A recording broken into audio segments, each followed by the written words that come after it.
de Mossoró, eu conversando com uma senhora e perguntando para ela se realmente ela acreditava que Jararaca pudesse dar um retorno para ela em termos de milagre.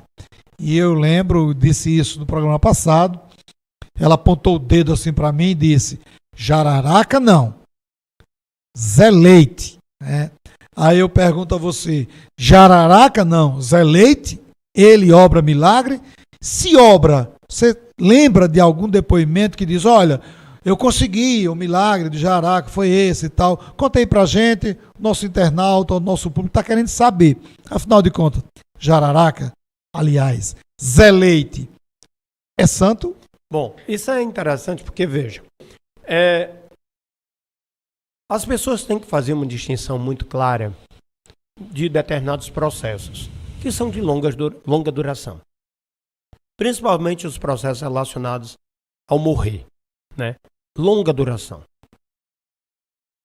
A prova disso é que você tem trabalhos interessantíssimos sobre isso, na historiografia, né? Uma morte romântica, hoje essa morte moderna, essa coisa toda.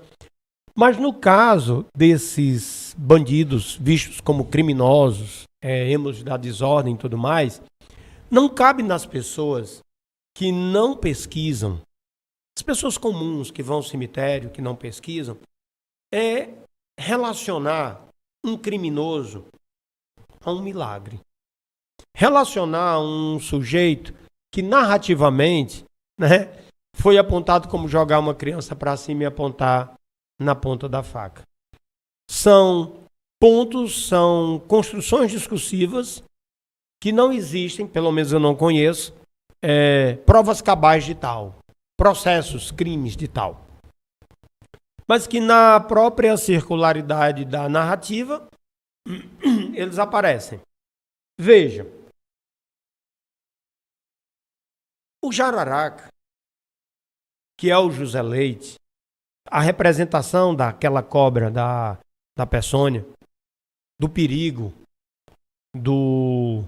da ideia de representação da cobra como mal, não consegue ser distinta para o observador normal, né, comum, da pessoa do José Leite.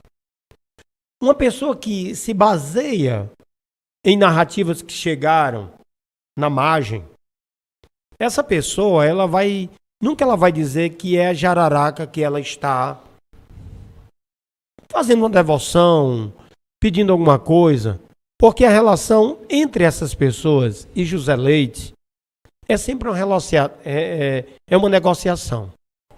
Eu te dou algo, tu me dá algo. Se você pega as narrativas dessas pessoas, é sempre uma precisão, um aperreio, um pedido. Só que tem uma singularidade. Se você pega o santo canonizado dentro da Igreja Católica oficial, aquele que pode ter sido mártir ou não, aquele que tem uma certa tautologia, você não reza para ele. Você reza pela paz do mundo, para as pessoas, por membros de sua família. Você faz uma reza coletiva. Mas você não precisa, não tá no seu imaginário que São Francisco não precisa de reza porque ele já está salvo. Ele foi colocado no altar por um processo de construção de milagres. Então, São Francisco não precisa de reza em si para ele se salvar. Quando você pega as narrativas dessas pessoas sobre o Zé Leite Santana, ele precisa. As pessoas acham que ele não está no canto bom ainda. E ele precisa dessa depuração, dessa reza. Então, a negociação é uma pessoa que está, num determinado momento da sua vida, aflita, com alguém que no momento de uma morte aperreada também esteve aflito e se valeu do sagrado. Então, na minha leitura, não é o Jararaca ali que está dentro de um processo que quem explica o discurso religioso é uma tradição longa de relação com distorções no morrer daquele que foi o bandido. Então, aquelas pessoas que vão rezar lá é para alguém que teve uma morte aperreada e que precisa de uma negociação. E nessa negociação da realidade, eu peço e te ofereço.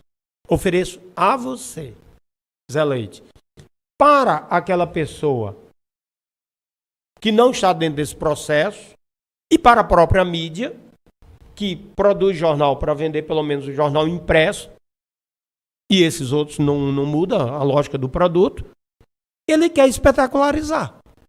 Então, as primeiras notícias, e aí tem um trabalho muito bom, que é do Cid Augusto, que trabalhou sobre isso, as primeiras notícias que tratam sobre visita ao túmulo, elas são notícias porque era o túmulo de Jararaca.